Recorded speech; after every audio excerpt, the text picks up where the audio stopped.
All right, hello again. This is your last instructional video for the year. So, yay! What we're going to be looking at today are systems of linear inequalities. And so, where'd my paper go? Come on. There it is. Okay, got it.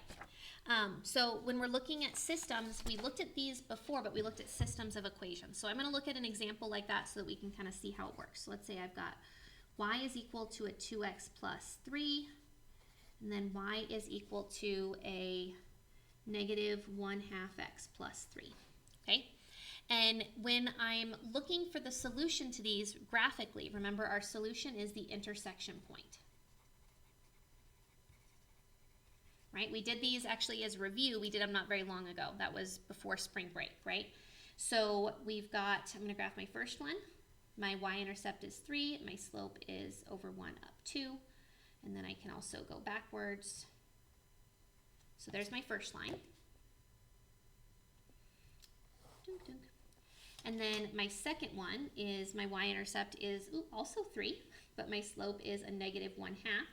So down 1 over 2, down 1 over 2. I can also go back, right? And so if you look, I actually, in this one, I made it up really quick and easy so that my intersection point was something that's easy to find.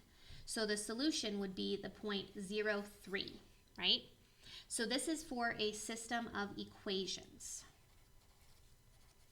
That's what we're looking at with a system of equations, right? But for chapter 9, we haven't spent very much time in the realm of equations. Instead, we've looked a lot more at inequalities. So what we're going to do is we're going to look at a system of inequalities.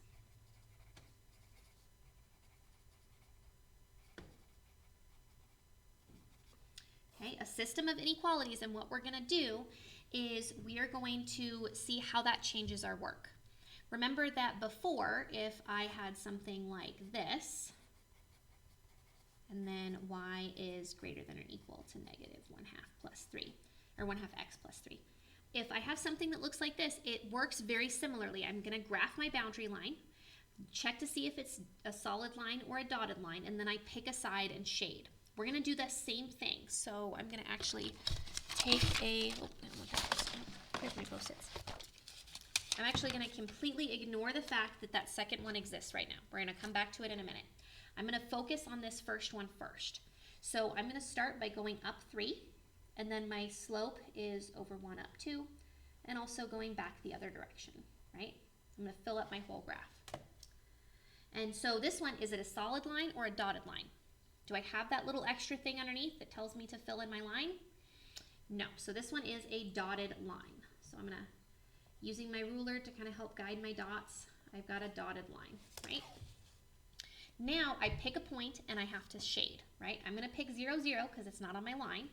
So is 0 less than 2 times 0 plus 3? So is 0 less than 3? Yes, it is. So I'm going to shade that side, and I'm going to shade it with yellow. Can you see that? I hope so. I'm going to shade it kind of dark with yellow. I need to sharpen my colored pencils here.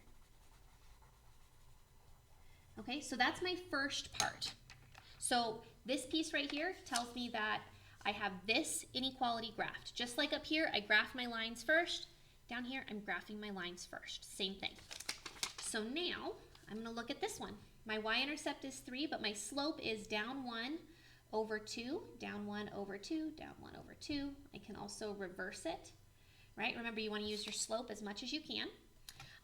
This extra little piece tells me that it's a solid line. I'm not going to have a dotted line for this one. It's going to be solid. Okay, and now I'm going to, my red is pretty dull. I can sharpen in a second. I'm going to plug in 0, 0 again, right? As long as my line doesn't go through it, it can tell me if it works or not. So is 0 greater than 0 plus 3?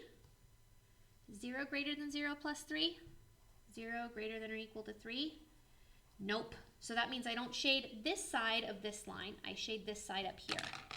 So this part up here, I'm going to shade red. So everything on that side of that line.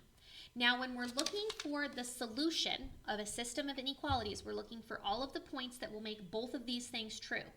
So that's going to be the overlap. This piece right here is my actual solution set. Okay? Now, when you look at the answer key from the worksheet that they give you, you'll notice they don't shade both of them. They just give you this solution set. Some people like to kind of shade everything and then shade this one extra darker, kind of like I did here. Other people like to just figure out which side they would shade and then just shade their answer. Some other people like to shade everything and then erase the pieces that they don't need. All that truly matters is that your answer part is very clear, right? When you look at this, you can tell that this piece right here is what my answer is, right? These extra pieces, they're colored, but they're not the piece that really matters. This is the piece that matters, okay? Let's look at another one. Let's look at, I'll go ahead, let's give you an exponential and a line. That'll be fun. So let's say that y equals negative 2x plus 3. Actually, no, y is less than or equal to negative 2x plus 3. And then y is greater than 2 to the x power. Okay? So negative 2x plus 3, that one I'm going to go up 3. And then I have a slope of negative 2, so I'm going to go down and over, down and over, down and over, down and over. I can also go this direction. And this one is a full line, right? So there's my full line. My next one, or actually, hold on, I want to shade first. Sometimes it can be really confusing as to which line you're dealing with, so it's always better to try and at least shade or figure out which direction before you jump too far. So if I plug in 0, 0, is 0 less than or equal to a 0 plus 3? Yes, it is, so that means I'm going to shade below this line. I'm going to shade this way, and this time I'm going to do it pretty light. I'll do it a little bit darker so that you can see it on the video there. I don't know, can you see that? I don't think you can. There, can you see that now? Yeah, that's better, okay. And then the next one is y is greater than 2 to the x. You could make a table if you want, or you might remember that it has a y-intercept here, and then goes 2, 4, and then 8 way up there, then 1/2, 1/4, 1/8, and goes down like this, right? And this one, am I making a solid line or a dotted line? It's a dotted line, right? Because it's not equal to, it's just strictly greater than. So is 0 greater than 2 to the 0 power? Is 0 greater than 1? Nope. So that means I don't shade this side. It means I'm going to shade up here for this one, right? I'm going to shade up here. So this piece, where it's got this curve to it, and then this straight line that cuts it off, that's going to be my intersection area, okay? And that truly is it for this last set. All that you're looking for is that intersection between the two different planes. So as I said, make it clear what your answer is. That way we can see it. You have to graph these on a separate graph. You cannot graph them all at once because you won't be able to understand it. If you look at your problems here, this is what you got. There's only 9 of them. That's it. Really, that does mean that there's 18 things that you have to graph, right? Because each one has 2. That's why there's only 9, but that's going to be the end of it, okay? Remember, if you have any questions or if you need anything from me, please let me know. I am here. I'm available if you need a place to come in and work, or if you just need some extra help. If you just need help getting things organized. I know some of you guys are struggling with trying to organize how to get all of your work done at home and figuring out which classes you need the most help in, that kind of thing. I'm available to help you however I can. So please reach out, fill out those check-in forms that I give you just about every week. I didn't do one last week, but I'm going to do one here in this week. So let me know if there's anything I can do to help. I miss you all and hope you're doing well. See you later.